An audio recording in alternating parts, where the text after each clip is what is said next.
Mr. President, I congratulate you on assuming the presidency of the 76th session of the General Assembly. I also wish to express appreciation for the significant achievements of your predecessor, Volkan Bozkır, who guided the Assembly skillfully under the difficult circumstances imposed by the COVID-19 pandemic. Mr. President, the world is facing triple challenge of the COVID-19, the accompanying economic crisis, and the threats posed by climate change. The virus does not discriminate between nations and people, nor do the catastrophes imposed by uncertain weather patterns. The common threats faced by us today not only expose the fragility of the international system, they also underscore the oneness of humanity. By the grace of Almighty Allah, Pakistan has been successful so far in containing the COVID pandemic. Our collaborated strategy of smart lockdowns helped save lives and livelihoods and kept the economy afloat. Over 15 million families survived through a social protection program of Asas. Mr. President, climate change is one of the primary existential threats that our planet faces today. Pakistan's contribution to global emissions is negligible, yet we are among the 10 most vulnerable countries to the effects of climate change in the world. Being fully aware of our global responsibilities, we have embarked upon game-changing environmental programs, reforesting Pakistan through our 10 billion tree tsunami, preserving natural habitats, switching to renewable energy, removing pollution from our cities, and adapting to the impacts of climate change. To address the triple crisis of COVID pandemic, economic downturn, and climate emergency, we need a comprehensive strategy that should include, number one, vaccine equity. Everyone, everywhere, must be vaccinated against COVID, and as soon as possible. Two, adequate financing must be made available to developing countries. This can be ensured through comprehensive debt restructuring, expanded ODA, redistribution of unutilized SDRs, and allotment of a greater proportion of SDRs to developing countries. And finally, provision of climate finance. Three, we must adopt clear investment strategies which help alleviate poverty, promote job creation, build sustainable infrastructure, and of course, bridge the digital divide. I propose that the Secretary General convene an SDG summit in 2025 to review and accelerate implementation of sustainable development goals.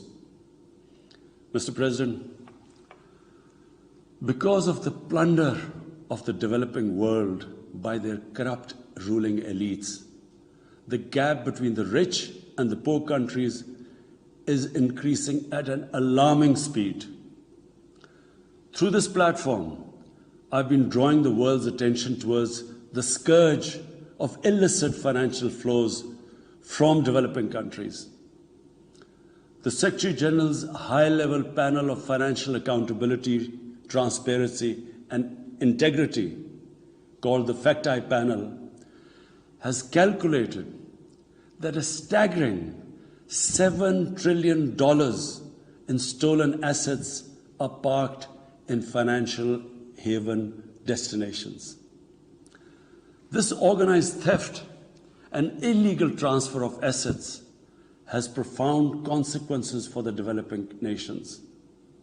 It depletes their already meager resources, accentuates the levels of poverty, especially when laundered money puts pressure on the currency and leads to its devaluation.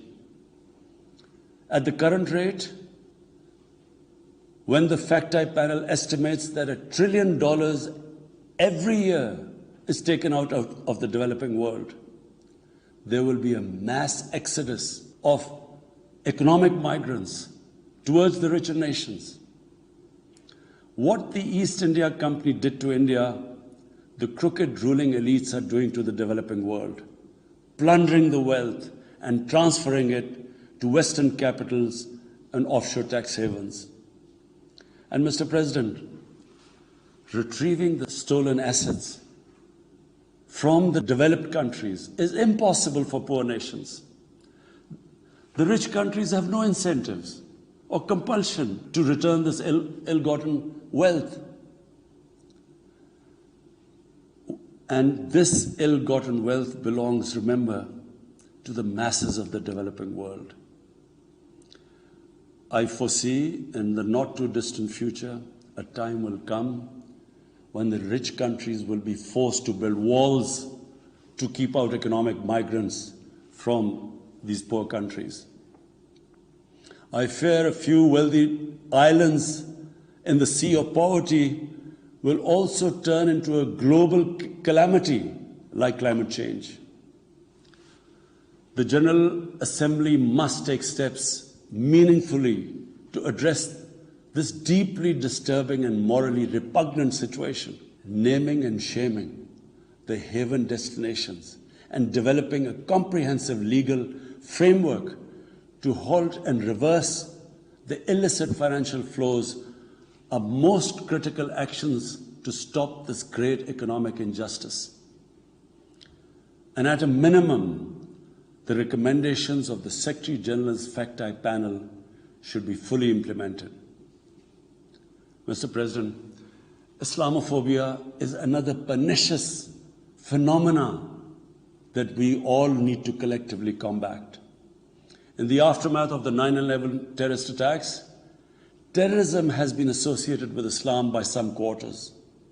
This has increased the tendency of right-wing, xenophobic and violent nationalists, extremists and terrorist groups to target Muslims. The UN Global Counter-Terrorism Strategy has recognized these emerging threats. We hope the Secretary General's report will focus on these new threats of terrorism posed by Islamophobes and right-wing extremists. I call on the Secretary General to convene a global dialogue on countering the rise of Islamophobia. Our parallel efforts at the same time should be to promote interfaith harmony, and they should continue. Mr. President, the worst and most pervasive form of Islamophobia now rules India. The hate-filled Hindutva ideology propagated by the fascist RSS-BJP regime has unleashed a reign of fear and violence against India's 200 million Muslim-strong community.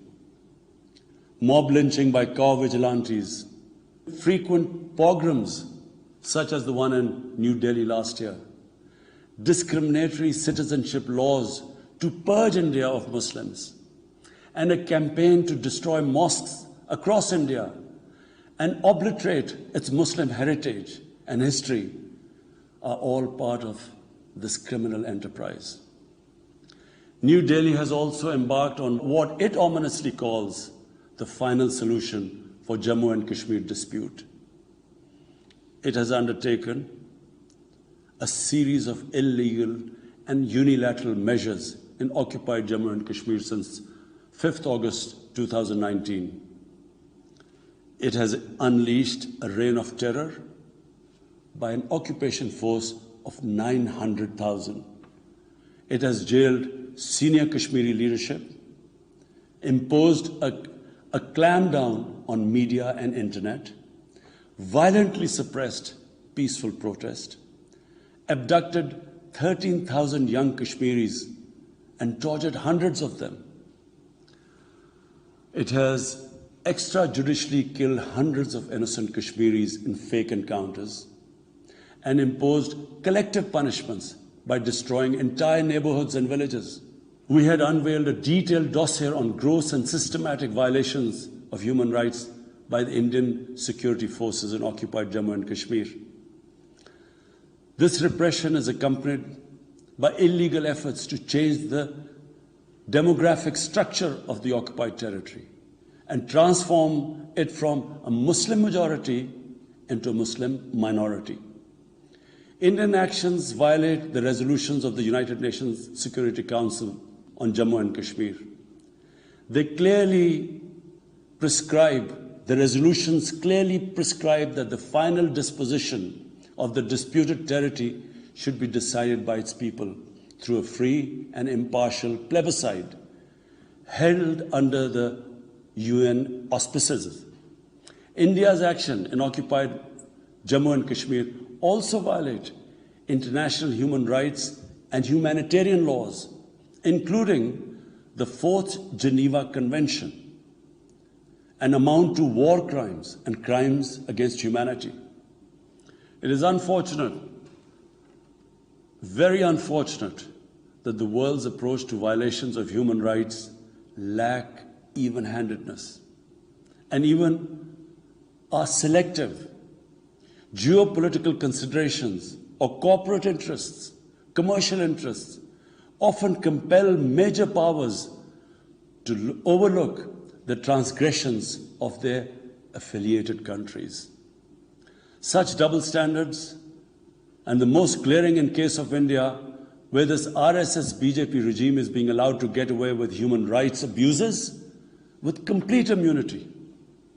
The most recent example of Indian barbarity was the forcible snatching of the mortal remains of the great Kashmiri leader, Syed Ali Gillani, from his family, denying him a proper Islamic funeral and burial in accordance with his wishes and the Muslim tradition. Devoid of any legal or moral sanction, this action has been against the basic norms of human decency. I call on this General Assembly to demand that Syed Gillani's mortal remains be allowed to be buried in the cemetery of martyrs with the appropriate Islamic rites. Mr. President, Pakistan desires peace with India as with all its neighbors.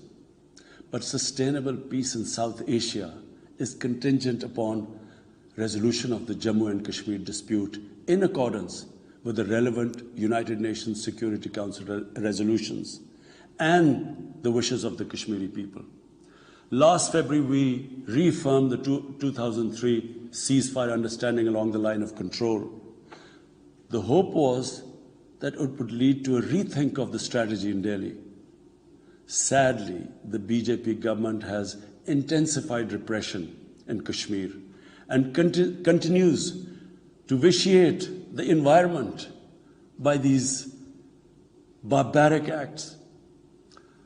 The onus remains on India to create a conducive environment for meaningful and result-oriented engagement with Pakistan. And for that, it must do, number one, reverse its unilateral and illegal measures instituted since 5th August 2019. Secondly, stop its oppression and human rights violations against the people of Kashmir. And three, halt and reverse the demographic changes in the occupied territory. It is also essential to prevent another conflict between Pakistan and India. India's military buildup, development of advanced nuclear weapons, and acquisition of destabilizing conventional capabilities can erode mutual deterrence between the two countries. And now, Mr. President, I want to talk about Afghanistan. The current situation in Afghanistan, for some reason, Pakistan has been blamed for the turn of events by politicians in the United States and some politicians in Europe. From this platform, I want them all to know the country that suffered the most, apart from Afghanistan, was Pakistan when we joined the US war on terror after 9/11. 80,000 Pakistanis died. $150 billion was lost to our economy. There were 3.5 million internally displaced Pakistanis. And why did this happen? In the 80s, Pakistan was a frontline state in fighting against the occupation of Afghanistan. Pakistan and the United States trained mujahideen groups to fight for the liberation of Afghanistan. Amongst those mujahideen groups were Al-Qaeda, were various groups from all over the world. They were mujahideen, Afghan mujahideen. These were considered heroes. President Ronald Reagan invited them to White House in 1983. And according to news items, he compared them to the founding fathers of the United States. They were heroes. Come 1989, the Soviets leave. So do the Americans, abandon Afghanistan. Pakistan was left with 5 million Afghan refugees. We were left with sectarian militant groups which never existed before. But the worst cut of it was that a year later, Pakistan was sanctioned by the US. We felt used. Fast forward 9/11, Pakistan is needed again by the US because now their US-led coalition is now invading Afghanistan, and it could not happen without Pakistan providing all the logistical support. What happened after that? The same mujahideen that we had trained that fighting foreign occupation was a sacred duty, a holy war or jihad, they turned against us. We were called collaborators. They declared jihad on us.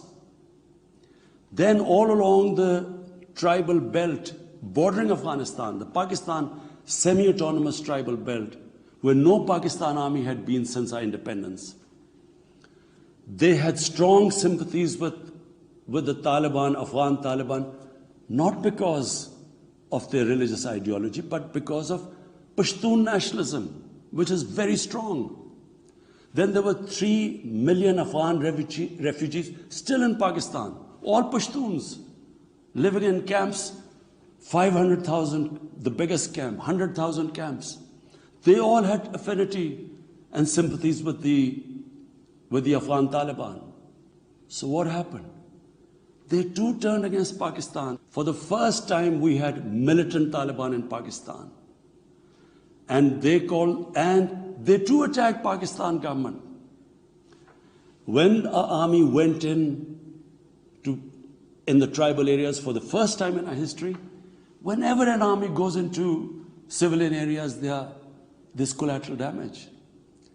So there was collateral damage, which multiplied the militants to seek revenge. But not just that. The world must know that in Pakistan, there were 480 drone attacks conducted by the US. 480 drone attacks. And we all know that drone attacks are not that precise. They cause more collateral damage than the militants they are targeting. So, who did the people whose relatives were being killed? Who did they seek revenge? Against Pakistan.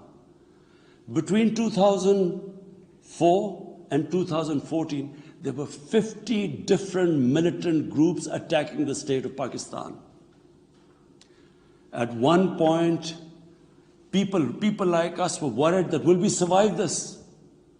There were bombs going all over Pakistan. Our capital was like a fortress. Had it not been for one of the most disciplined army in the world and one of the best intelligence agencies in the world, I think Pakistan would have gone down. So when we hear this at the end, there's a lot of worry about in the US about taking care of the people who helped them, the interpreters and everyone who helped the US. What about us? The only reason we suffered so much was because we became an ally of the US, of the coalition in the war against Afghanistan, where there were attacks being conducted from Afghan soil into Pakistan. At least there should have been a word of appreciation. But rather than appreciation, imagine how we feel when we are blamed for the turn of events in Afghanistan. After 2006, it became apparent to everyone who understood Afghanistan's history that there would be no military solution in Afghanistan. I went to the US, I spoke to think tanks, I met at the time Senator Biden, Senator John Kerry, Senator Harry Reid. I tried to explain to them that there would not be any military solution and political settlement was the way to go forward. No one understood then. And unfortunately, in trying to force a military solution is where US went wrong.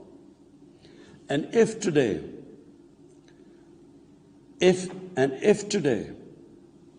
the world needs to know why the Taliban are back in power, all the world has to do is do a deep analysis of why 300,000 well-equipped Afghan army, and remember, Afghans are one of the bravest nations on earth. Why did this 300,000 Afghan army give up without a fight? The moment a deep analysis of this is done, the world would know why the Taliban are back in power, and it's not because of Pakistan. So, Mr. President, right now, the whole world community should think, what is the way ahead? There are two paths we can take. If we neglect Afghanistan right now, according to the UN, half the people of Afghanistan are already vulnerable. And by next year, almost 90% of people in Afghanistan will go below the poverty line. There's a huge humanitarian crisis looming ahead.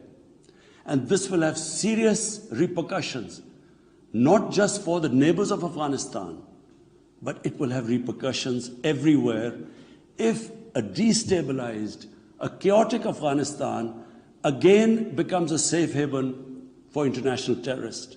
The reason why the US came to Afghanistan in the first place. So therefore, there is only one way to go. We must strengthen this current government, stabilize it, for the sake of the people of Afghanistan. What have the Taliban promised? They will respect human rights. They will have an inclusive government. They will not allow this soil to be used by terrorists. And they have given amnesty. Now, if the world community incentivizes them, encourages them to walk this talk, it will be a win-win situation for everyone. Because these are the four things that in Doha, when the US was talking to the Taliban, these were the conditions the dialogue was all about. So if the world can incentivize them to go this direction, then after all, this 20-year of presence, of coalition presence in Afghanistan would not be wasted, because Afghan soil would not be used for international terrorism. So I end my talk, Mr. President, by urging everyone that this is a critical time for Afghanistan. You cannot waste time. Help is needed there. Humanitarian assistance has to be given there immediately. And the Secretary General of the United Nations has taken bold steps. I urge you to mobilize the international community and move in this direction. Thank you.